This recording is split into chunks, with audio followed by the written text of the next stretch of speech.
Next on Secrets of War. As regular American units fought under rules of engagement imposed by their political leaders, unconventional special forces fought classified battles, often across the fence. Their covert missions led them deep into North Vietnam, Laos, and Cambodia. Vietnam Secret Operations is next on Secrets of War.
There are many names for the wars in Vietnam. The French called theirs the War Without Front Lines. Ho Chi Minh and his faction of the Vietnamese Communist Party called it the People's War. For the Americans, it was simply the Unconventional War. The United States fought an elusive enemy with helicopters and superior firepower under stifling political and military rules of engagement. The North Vietnamese suffered grievous casualties, but outlasted the U.S. force with intelligence, evasiveness, patience, and terror. The fact that the U.S. military's superior firepower might have defeated other armies was lost in the failure to understand the political and military situation it faced in Vietnam. Southeast Asia would become an important battlefield for a new kind of army of unconventional soldiers. Led by the U.S. Army Special Forces and Navy SEALs Special Operations, with code names like Phoenix, 34 Alpha, Delta Force, and studies and observation groups are distant reminders of the secret and savage struggle for the hearts and minds of the people. I think there's no doubt at all that the Pentagon was very arrogant during the Vietnam War. They felt that they had the technology, they had the God-given right to win the war. They had so they have political, technological, and almost philosophical arrogance, and that was a real problem.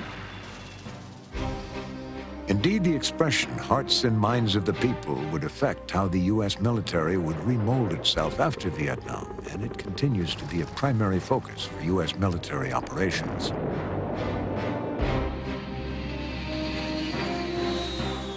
The strategy or objective, if you will, of the North Vietnamese and the whole war was stated very early. They said that their objective was to establish communism throughout Vietnam as well as in Cambodia and in Laos. To do this, they didn't invent a new strategy or new tactics in which to engage the war. They recognized that their enemies were going to be strong. They anticipated they'd fought the French.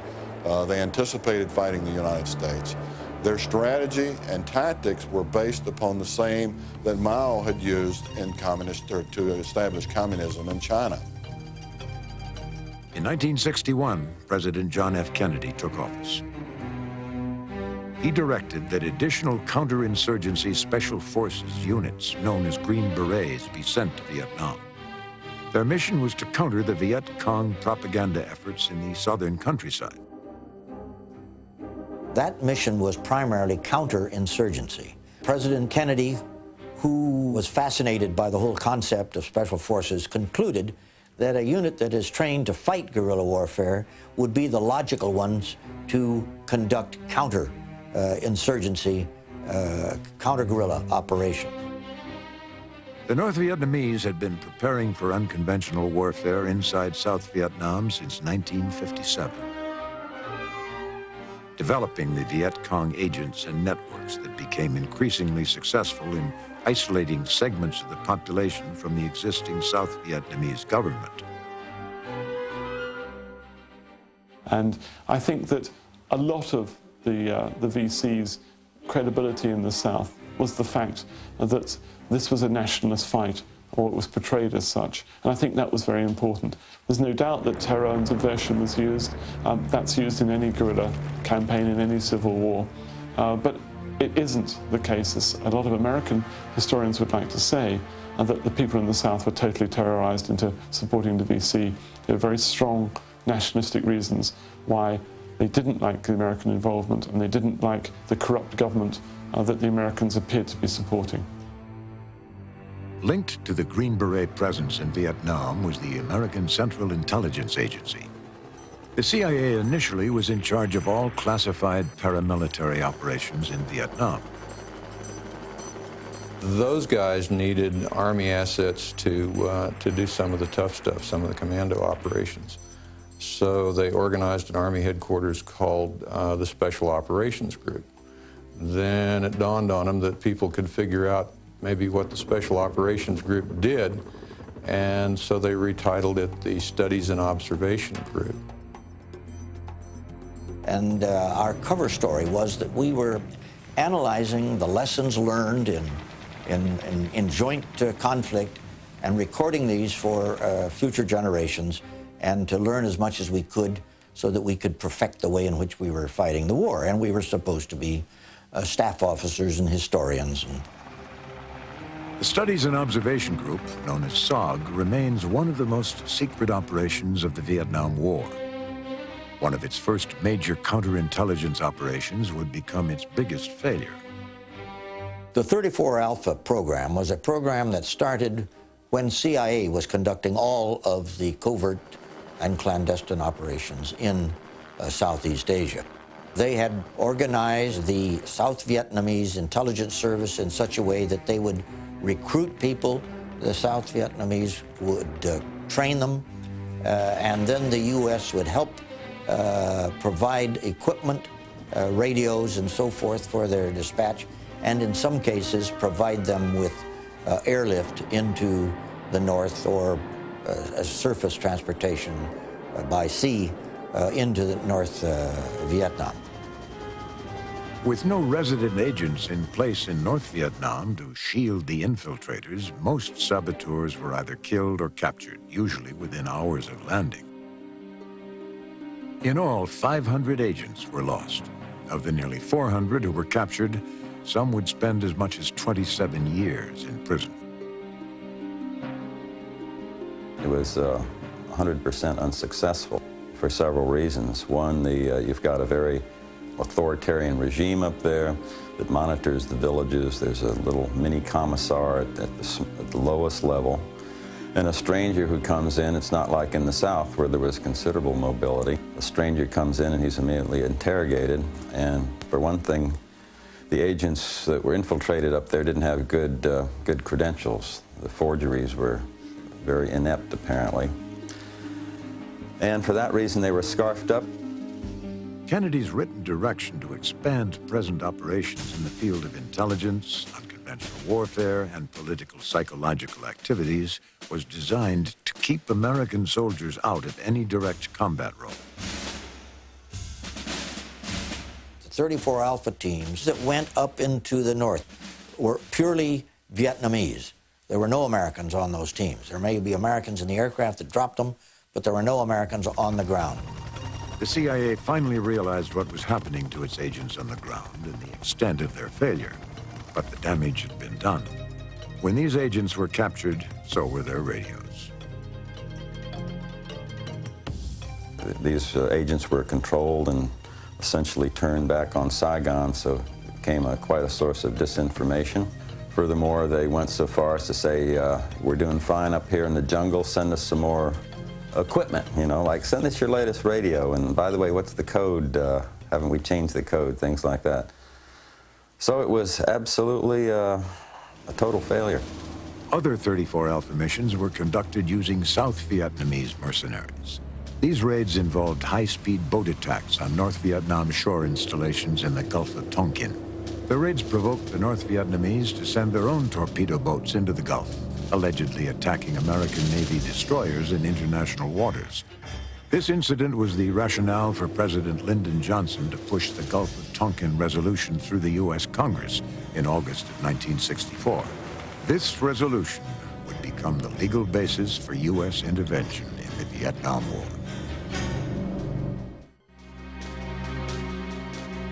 In 1964, with confirmed evidence of the North Vietnamese Army presence inside South Vietnam, operational control of the Special Forces was transferred from the CIA back to the U.S. Army under a program called Operation Switchback.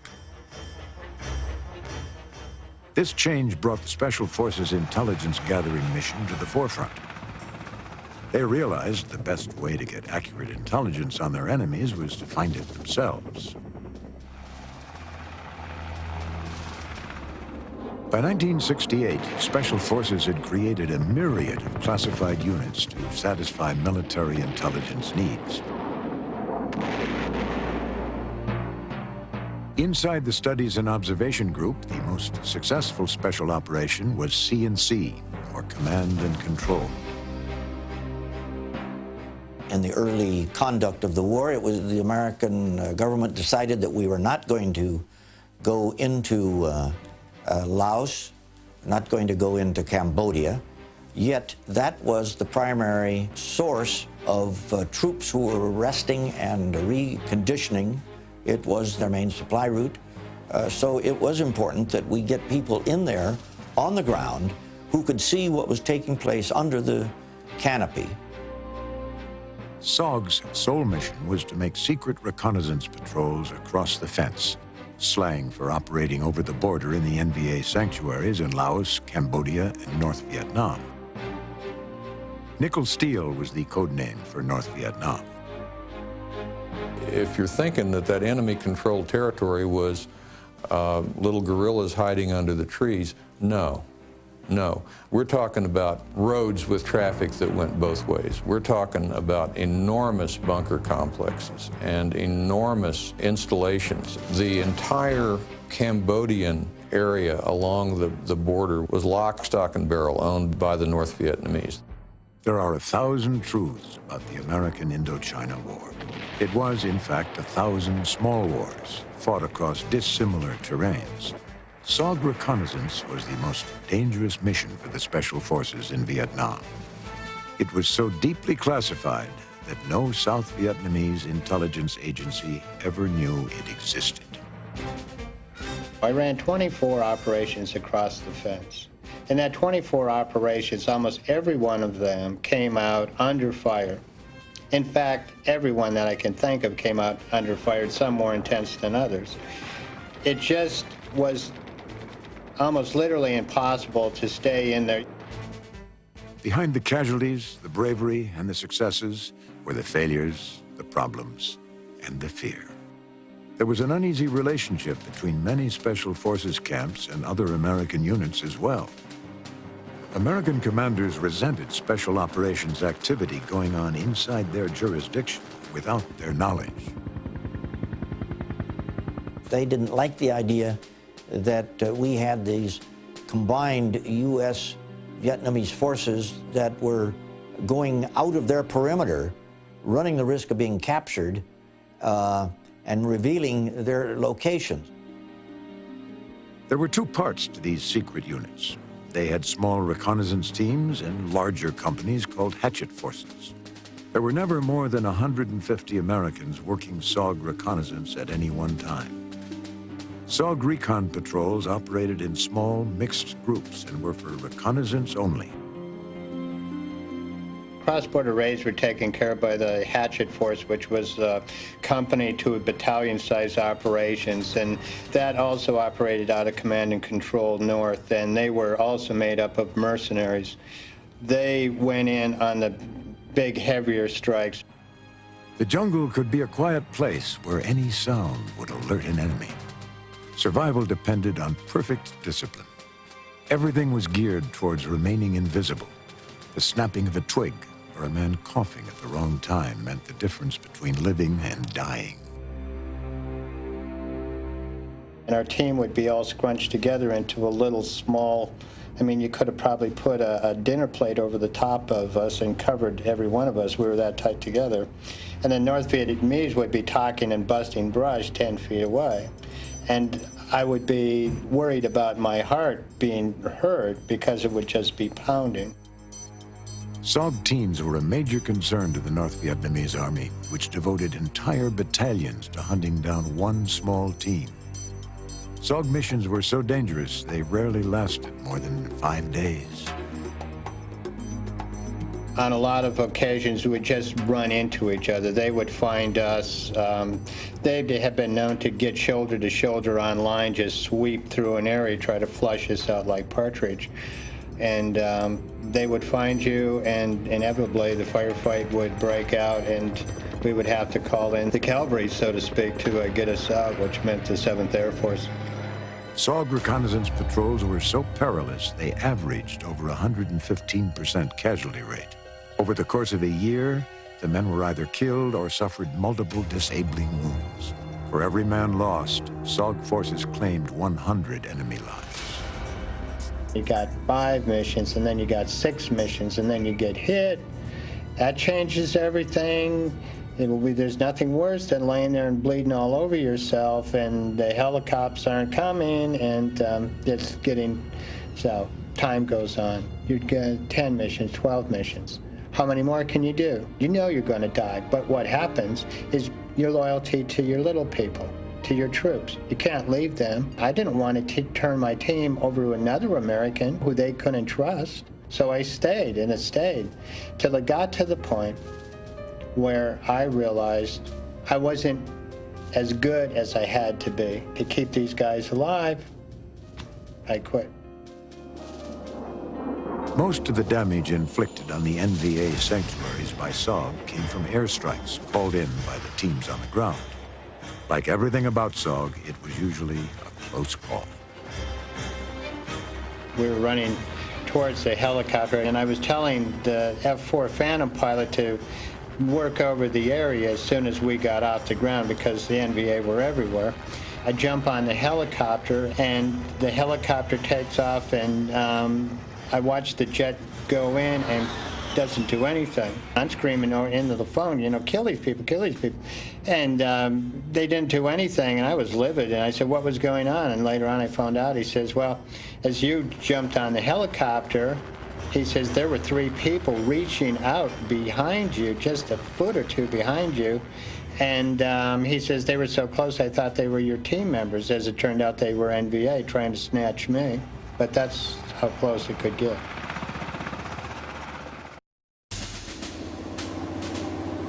Several CIA-led counterinsurgency operations in Southeast Asia had been costly failures.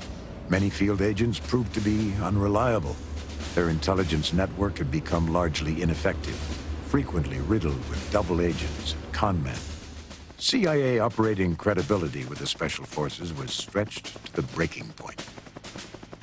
The CIA, in many cases, would come in, and they'd come in wearing pearl-handled, chrome-plated pistols and, you know, cowboy hats and act like they were bad and try to convince us that this wasn't their first operation. And by the time we quit chuckling and laughing at them, in many cases, they would tuck their tail between their leg and leave.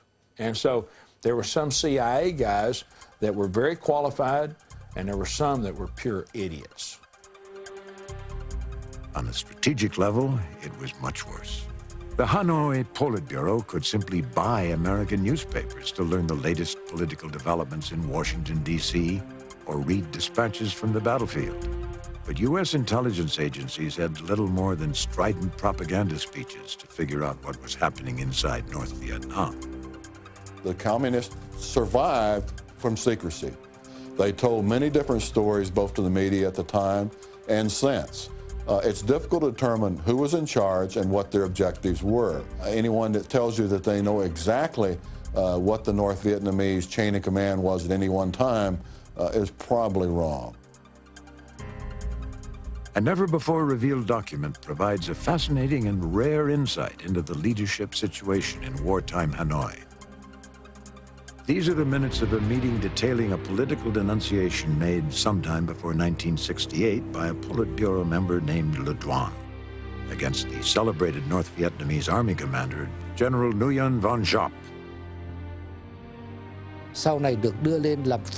This is a memoir I received written by Tran Quynh, the former secretary for Le Duan and later on vice prime minister. This report was circulated in Hanoi at the time and served to discredit General Giap. It contains some things which happened back then. For example, there was a decision to remove Giap from the party central committee. But Le Duan saved Giap for fear that removing Giap would lead to the Soviet Union's cutting off support for the war effort. But at the same time, Le Duan wanted to send Giap the message that you deserve to be removed from the party central committee, but I saved you. From that point on, Giap always treated Le Duan with fear and total respect.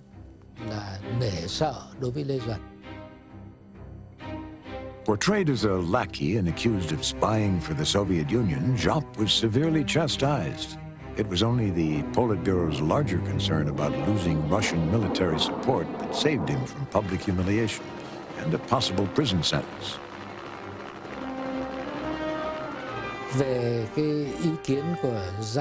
As for General Giap's opinion at that time, he lost his influence in the Politburo because there was a ferocious fight within the party between Le Duan and Vo Nguyen Giap.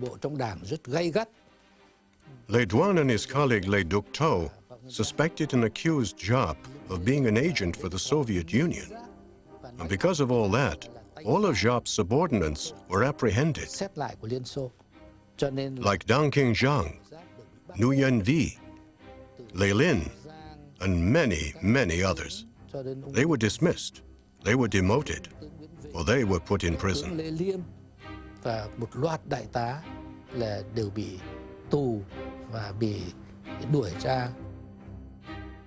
Undoubtedly, Giap was seriously weakened politically. Giap's troubles with his rivals in the Politburo may have prevented him from changing the disastrous military strategy pursued by Hanoi after the first phase of the Tet Offensive in 1968.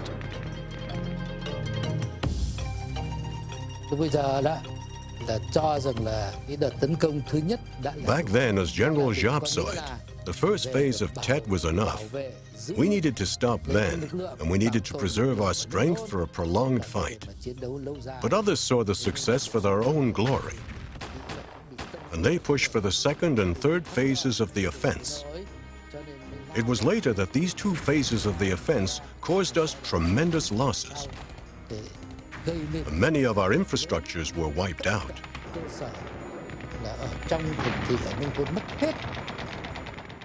The inability to glean even the smallest bit of information blocked American intelligence agencies from understanding and exploiting these communist political rivalries.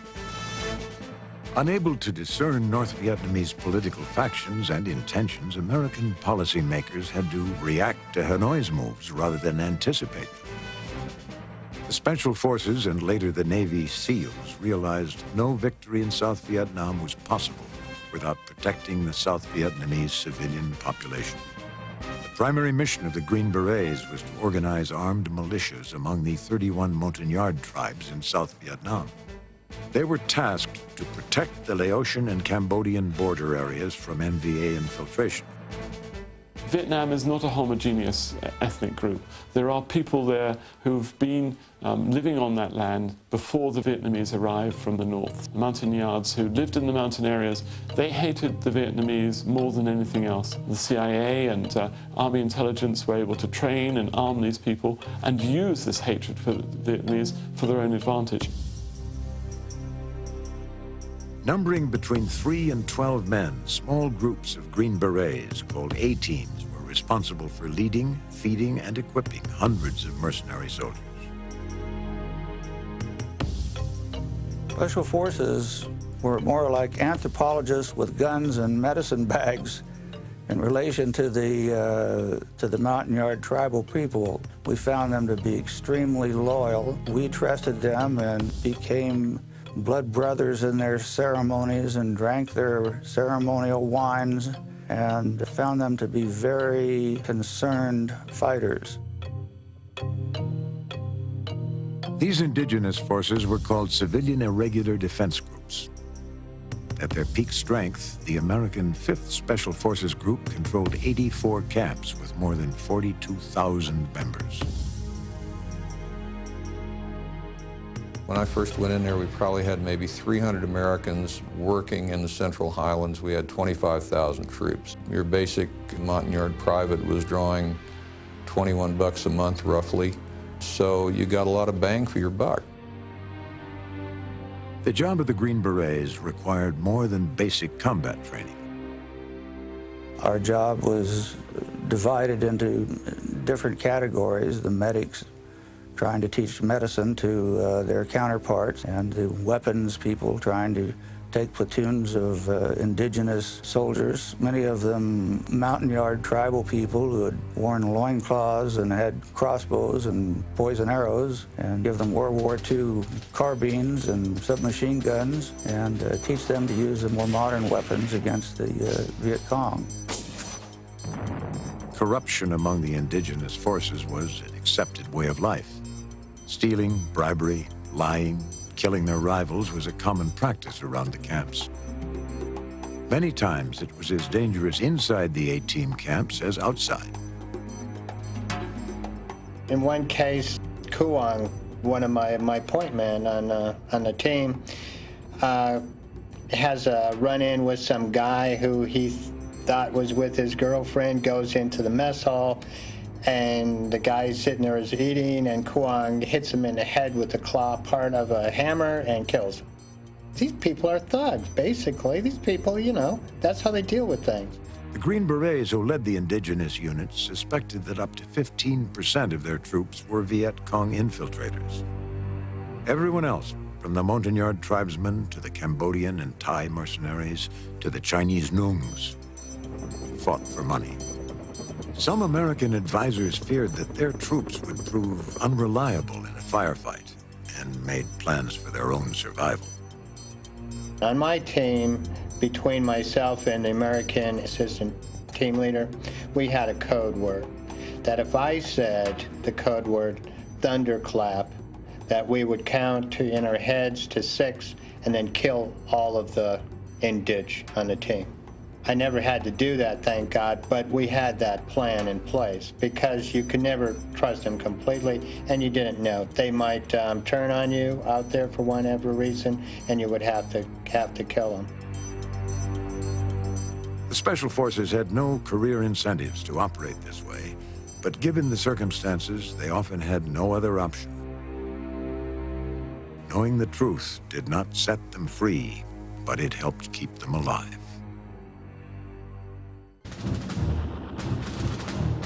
The most effective and the most controversial Allied special operation of the war was the CIA's Phoenix program, begun in 1968.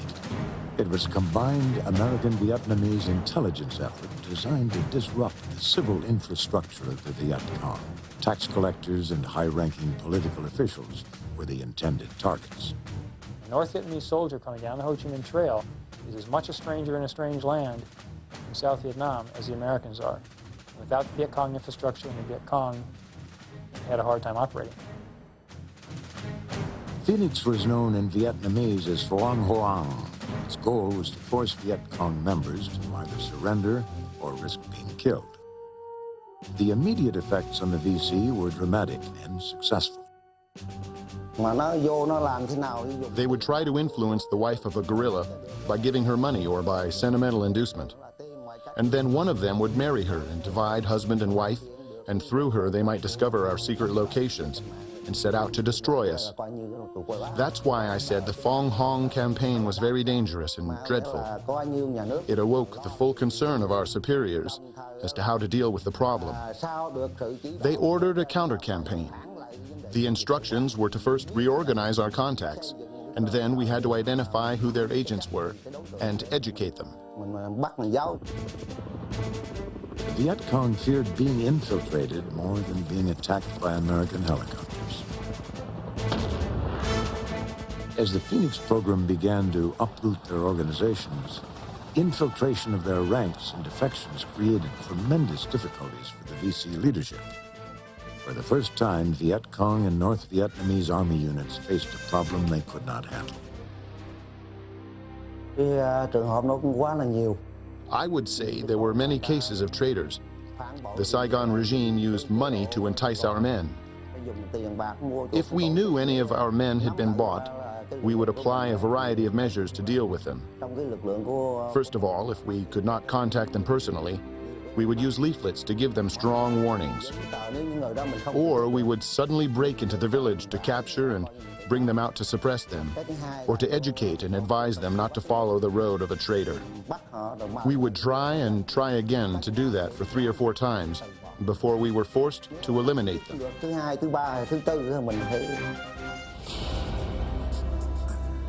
The Viet Cong had used terror routinely to punish suspected enemies and to send a message to all who might resist their demands. The Special Forces had witnessed these atrocities since their arrival in Vietnam in 1958.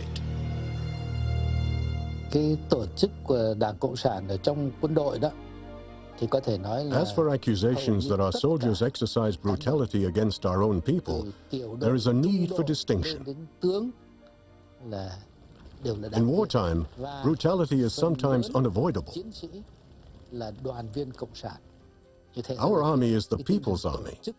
They love people and serve their cause. But because they are also trained for social class struggle ideology, therefore murdering South Vietnam officers and people in villages and cities takes place. It is unavoidable during wartime. Đây không phải là chỉ có bắt buộc mà gần như là có một cái tinh thần tự giác nhận cái sự lãnh đạo. Many North Vietnamese and Viet Cong soldiers had grown tired of the war. Less than 9,000 VC and NVA soldiers called Chu Hois had surrendered to the Allied side in 1967. That figure climbed to over 20,000 in 1968 with the initiation of the Phoenix program. Well, as the war went on and on, casualty had some effect on the soldiers, and they just couldn't face with it anymore. Now, one of the soldiers in my unit, for example, he was very brave, a brilliant soldier. He was really very good. But after one battle, and he saw human meat and intestine hanging around, and he just couldn't cope with it. He just couldn't eat. He just couldn't sleep. And in the end, you know, he gave up. It was too much for him. The CIA had created a new armed force called the Provincial Reconnaissance Units, or PRU. It was designed to be the action arm of Phoenix. The PRU was equipped and paid for by the CIA. Organized, trained, and led by Green Berets and Navy SEALs designated as civilian advisors, PRU mercenary troops were recruited from the local areas. Now, in my group, and they call them Provincial Reconnaissance Units, I'm telling you what they were. They were killers for money. Okay? Forget politically correct. Change it to any name you want. These guys fought for money. When these guys worked for Phoenix, they'd be given a list of purported Viet Cong infrastructure, and during the month they would try and go around the province and kill all these people.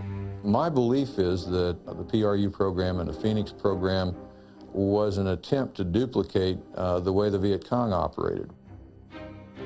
The Viet Cong response to this attrition among their troops was to increase their use of terror to intimidate members of the PRU and to prevent their own troops from surrendering. Có những hành động tàn ác, có thể là những hành động mà theo cái Now, if this is necessary for us to be cruel, as demanded from the higher level of command, in order to eliminate people affiliated with the enemy, I would say it is something we do in order to win the war. Mặt khác nữa, I would never let my soldiers do bad things or make people suffer. dưới quyền chỉ huy của tôi thì không bao giờ I would investigate, pay people for the damage, and discipline my soldiers where appropriate. của nhân dân. Chúng tôi phải kiểm tra lại. But if cruelty happens as a result of eliminating those who are against us, we just carry out the necessary things to win. Đến vườn, và nếu là làm sai thì chỉ bị bắt. I had one Vietnamese lieutenant that I worked with, and he was probably the best Vietnamese junior officer that I ever knew. He was a really good kid, and I never advised him to do anything that he hadn't already done it. And they warned him a couple of times, and when he didn't slow down, they just went into his home village, which was 300 miles from where we were operating, and killed his mother. The Viet Cong infrastructure was defined as all non-military members of the communist movement. Local Vietnamese sources were used to identify VC agents within the towns and villages of South Vietnam. American-controlled PRU units were then ordered to capture or kill them. If they brought back a body, they got paid for it. If they brought back a gun, they got paid for it. If they brought back a prisoner, they got paid for it. If they didn't bring back the whole prisoner, they used to get paid for bringing back identifiable parts. Okay? I didn't set these rules up. These are the rules that they played by. When you try to change those rules, you meet resistance. I didn't want people bringing me back ears and me and having to pay them for it. I didn't want that. I want live people. Dead people don't talk. There is no doubt that Phoenix was effective in reducing VC influence. But as with every special operation in South Vietnam, there was always a fear of VC penetration of South Vietnamese intelligence agencies. In some instances, corrupt officials used Phoenix to eliminate business and personal rivals. The PRU got out of hand real quick. They were not checking. They were going out killing a lot of people. In many cases, they were killing the wrong people.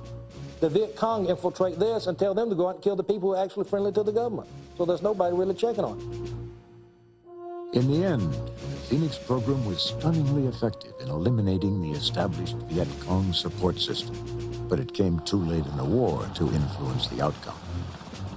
There was another secret special operations unit, however, that was successfully developing its own intelligence and using it to great advantage. U.S. Navy SEALs were redefining the role of the unconventional soldier.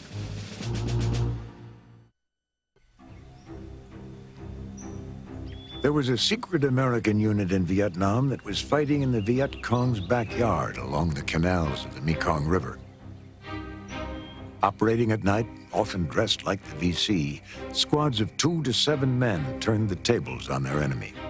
Wading through canals or inserted by boat to get to their target, this unconventional unit used kidnapping and bribery to accomplish what killing could not. The Viet Cong called them men with green faces. SEALs were looking for a place to work, and the Army had the Rung Sat Special Zone. Nobody could operate in it. The VC ruled it, and they said, well, you guys can work in the water, put you in there. And so they had 3 platoons over there operating against the VC, and pretty well cleared the place out. Throughout the Mekong Delta region, Navy SEAL platoons were creating serious disruptions in the Viet Cong political infrastructure, which heretofore had operated freely on the rivers and canals. There was some pride in doing the operation elegantly, and one of the most elegant ways was to creep right into their encampment or their hooch and lift up that mosquito net, and the first thing he knows is the guy with the green face and the silenced pistol is there saying, come along with me. Hành quân ban đêm, kể cả nó đánh mình ban ngày luôn. Day or night, especially when they knew our trails, it would be dreadful. After a while, we learned from these experiences, and we would spread out our patrol formation. We would try to anticipate where they were waiting in ambush, or where they landed, and then fight them there.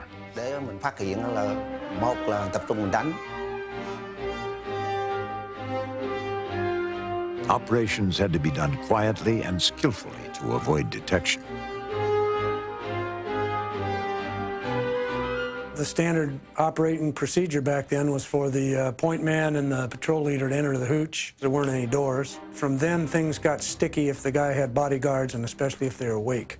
If they were asleep or if he didn't have any bodyguards, things normally went pretty smoothly. And then it was a matter of abducting the guy, search, silence, and securing him and getting out there as quickly as possible. The U.S. Navy SEALs in Vietnam fought for their country and their teammates. Their intentions were not just to observe the enemy, they planned to capture or kill him. You'll be exposed to pain and punishment for one reason and one reason only: to make you the type of person we need to get the job done. We, the Navy SEALs, went there to win the hearts and minds of anybody. We were there to kick the ass out of the enemy. We were there to destroy him. We were there to shoot the bastard. We were there to destroy his camps. We weren't there to worry about what the next-door neighbor thought about us. We were there to do a job.